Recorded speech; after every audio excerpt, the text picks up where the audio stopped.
na furada. E eu fiquei chocado com uma das afirmações, fiquei preocupado com outra. Fiquei chocado com uma que é quando ele faz uma ligação do Benfica aos tempos do fascismo e a equipa ganhava sempre nos tempos do fascismo. E eu trouxe aqui 2 parágrafos, dos quais só lerei um, que reza assim. Nos tempos da outra senhora, o Sport Lisboa e Benfica chegou a ser considerado como uma referência democrática.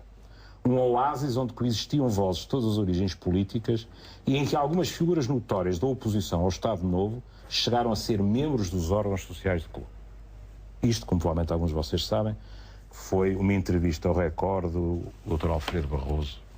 O segundo parágrafo não o leio porque poderia ser indelicado, tanto para o autor como para sportinguistas que não têm nada a ver com esta guerra.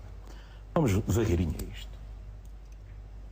Durante o fascismo, não existiu só a equipa do Benfica a ganhar nos campeonatos. Os 5 violinos também foram no tempo do fascismo. E ganharam porquê?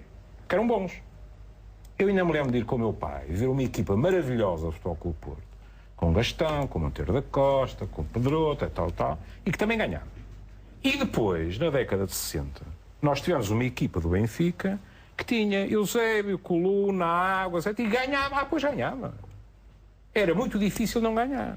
E uma coisa é dizermos que o poder, como ainda hoje faz, aproveita esse tipo de situações, que, como é evidente, ainda por cima, naquela altura, dava muito jeito. A equipa do Benfica tinha vários jogadores que vinham das chamadas províncias ultramarinas. Portanto, a mensagem passada era ideal. Mel na sopa. Mel na sopa. Por exemplo, no hóquei em patins, dos 5, 4 eram moçambicanos, mas por azar eram todos brancos. Não dava tanto jeito como o Eusébio, o Coluna, etc. Não é? E, portanto, aí E era um clube da capital? Portanto, e como tal, o regime também... O regime aproveitou... Os 4 moçambicanos eram Moreira, nada de novo. Adrião, Velasco e Bolsós. E havia primeiro o Edgar e depois o Vaz Guedes a defesa. Todos de... Isto é... A antiga Lourenço Marques. Exato, isto é a tragédia de envelhecer. Estás a rebater essa... Tipo, lembra-se de coisas muito antigas. Essa conexão estou a rebater. Política com o antigo regime. E não é só com o antigo regime, vamos ver. Estas relações entre a política e o futebol são longas. Por exemplo, a afirmação de Pinto da Costa em relação aos próximos títulos que o Porto ganhar. Vai-me custar muito. Mas eu estou completamente de acordo com ele.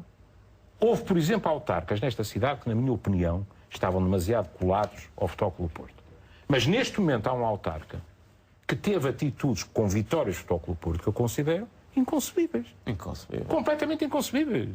Portanto, é sempre muito difícil. Por exemplo, o Futebol Clube do Porto teve, durante o fascismo, dirigentes que eram da União Nacional. Um dos quais fazia o favor de me receber em casa com os filhos e de quem eu tenho uma enorme saudade. Mas todos os clubes tiveram. E todos os clubes tiveram. E, portanto, isto é uma ligação de extremo mau gosto. Naturalmente. O que acontece, o que acontecia nessa altura, é com um clube de regime que vive na capital, que ganha mais, que tem... Obviamente mas está colado ao regime. Mas porquê que está colado ao regime? Não acho que isso seja uma ofensa. Não. Sinceramente. Eu não me teria ofendido se tivesse dito e o regime colou-se ao clube. Ou o regime colou-se ao clube. Isso é outra coisa. Sim. E aproveitou. Mas o que foi dito foi o contrário. Pronto, isso foi o que nos chocou.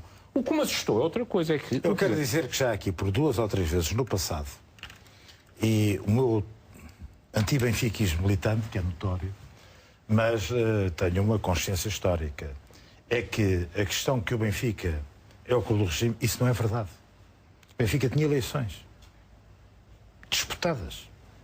O Maurício de Vieira de Brito ganhou a Teixeira Loto, já me queimaram. Isso é verdade. Eu não posso apagar isso porque isso é verdade.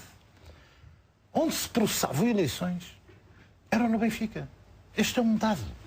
E a seguir ao 25 de Abril foi no Automóvel Clube Portugal. Ganho pelo Francisco Balsemão ou Abrantes Ferrão. Foram os primeiros logo a seguir. Há verdades que não se pode queimar, nem disputar. O Sport e o Porto não tinham. O popular do Benfica, a força que o próprio PC tinha do Benfica. Claro. Tenho tudo isso. Como se tinha que dizer encarnado em vez de vermelho. É vermelho. Ora, portanto, desculpe, uma questão é O Salazar. Temos de avançar. Ter proibido o Eusébio de ir para fora, o Coluna já contou isso, e aproveitar-se do regime. Com certeza. Sobre isso, o regime não aproveitar-se do clube. Agora, o regime aproxima-se, o clube também não se afasta. Não se afasta, ora bem. Agora isso é normal. Agora dizer, porque isto é uma coisa que não é verdade. Que o Benfica era do clube dos fascistas lá. Isso não é verdade. É uma distorção. A verdade que eu gosto de dizer é que o Porto é o clube que mais ganha em liberdade.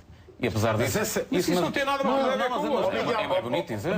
Concedam que é bonito dizer. Não, Miguel, o que tu estás a dizer é que mesmo no período de outro regime, o Sporting, nos 5 filhos, quer dizer, o que tens aqui são ciclos. Sim, exatamente. Quando era o desporto... Mas só me estou a congratular pelo meu coincidir com a liberdade. Não, mas Vamos terminar o fundo do Júlio Machado Vaz. Aí permite-nos dizer 22 horas e 59 minutos, o momento em que Rui Oliveira Costa defende a história do Benfica. Perdido, também tinhas sorte, sabe? Sem dúvida. Júlio, para concluir... O outro Falaste do choque.